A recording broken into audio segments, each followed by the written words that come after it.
ചോദ്യം. അതായത് നേരത്തെ പെരിയ കേസിലെ പ്രതികൾക്ക് നിയമവിരുദ്ധമായി പരോൾ നൽകി എന്നത് സംബന്ധിച്ച് പരാതികൾ ഉയർന്നിരുന്നു. അതൊരു സംഭവം.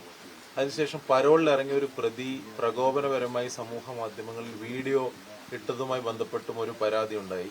ഈ രണ്ട് പരാതിയിലും ആഭ്യന്തര വകുപ്പ് ഒരു നടപടിയും ഇതുവരെ സ്വീകരിച്ചതായി കണ്ടിട്ടില്ല. എന്താണ് അതിൽ സംഭവിച്ചത്? നമുക്കറിയാം, ഈ കേസിലെ പ്രതികളെ സഹായിക്കാനാണ് LDFന്റെ ഗവൺമെന്റ് ശ്രമിച്ചിട്ടുള്ളത്. ഇവിടുത്തെ കോൺഗ്രസ് നേതൃത്വവും പ്രതികളുടെ ഈ രക്തസാക്ഷികളുടെ കുടുംബാംഗങ്ങളും ഈ കേസ് CBI എൻക്വയറിക്ക് വേണ്ടി ആവശ്യപ്പെട്ടപ്പോൾ കേരള സർക്കാർ ജനങ്ങളുടെ നികുതി പണം ചെലവഴിച്ചുകൊണ്ടാണ് അതിനെ നഖശികാന്തം എതിർത്ത് പരാജയപ്പെടുത്താൻ ശ്രമിച്ചത്.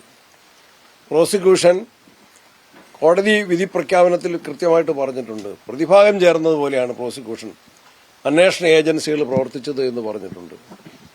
ഈ കേസിന്റെ അന്വേഷണത്തിൽ പിണറായി ആഭ്യന്തരമന്ത്രിയായിരുന്നപ്പോൾ നീതി നിർവഹണം ഉണ്ടായിട്ടില്ല. പ്രതികൾക്കെല്ലാ സംരക്ഷണവും ജയിലിനകത്തും പരോള് നൽകിയും പുറത്തും എല്ലാം നല്ല നിലയിലുള്ള രാഷ്ട്രീയ സംരക്ഷണമാണ് നൽകിയിട്ടുള്ളത്. അക്രമത്തെയും കൊലപാതകത്തെയും പ്രോത്സാഹിപ്പിക്കുന്നതിനെതിരെ കേരളത്തിലെ ജനമനസാക്ഷി അതിശക്തമായിട്ട് ഉയർന്നിട്ടുണ്ട്.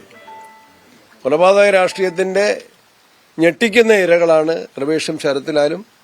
ആ കുട്ടികളെ ഇല്ലായ്മ ചെയ്തവർക്ക് നിയമം അനുശാസിക്കുന്ന എല്ലാ ശിക്ഷയും വാങ്ങിക്കൊടുക്കാൻ കോൺഗ്രസ് നേതൃത്വം പ്രതിജ്ഞാബദ്ധമാണ്. ആ കുടുംബവും ഇവിടുത്തെ പാർട്ടി ഘടകങ്ങളും അതിനുവേണ്ടി പൂർണ്ണമായിട്ടും പരിശ്രമിക്കുന്നു. അതിന് കേരള പ്രദേശ് കോൺഗ്രസ് കമ്മിറ്റിയുടെയും VD സതീശൻ സർക്കാരിന്റെയും എല്ലാ പിന്തുണയുമുണ്ട്.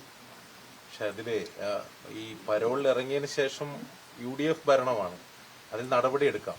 അല്ല, അത് ഇറങ്ങിയ പ്രതി തന്നെ പ്രകോപനപരമായി അത്തരം കാര്യങ്ങൾ ആഭ്യന്തര പരാതി ഉണ്ടായിരുന്നു. അത്തരം കാര്യങ്ങൾ ആഭ്യന്തര വകുപ്പും ജയിൽ വകുപ്പും വളരെ ഗൗരവത്തിൽ കാണും. പരോള് നൽകുന്നതിന്റെ നിയമരാഹിത്യം സംബന്ധിച്ച വിഷയങ്ങളും പരോള് കാലഘട്ടത്തിൽ പരോളിന്റെ വ്യവസ്ഥകൾക്ക് വിരുദ്ധമായിട്ട് ഏതെങ്കിലും പ്രതികൾ പ്രവർത്തിച്ചാൽ അത് സംബന്ധിച്ച കാര്യങ്ങൾ വിശദമായിട്ട് ആഭ്യന്തര വകുപ്പ് അത് അന്വേഷിക്കുകയും തക്കതായ നടപടികൾ സ്വീകരിക്കുക തന്നെ ചെയ്യും.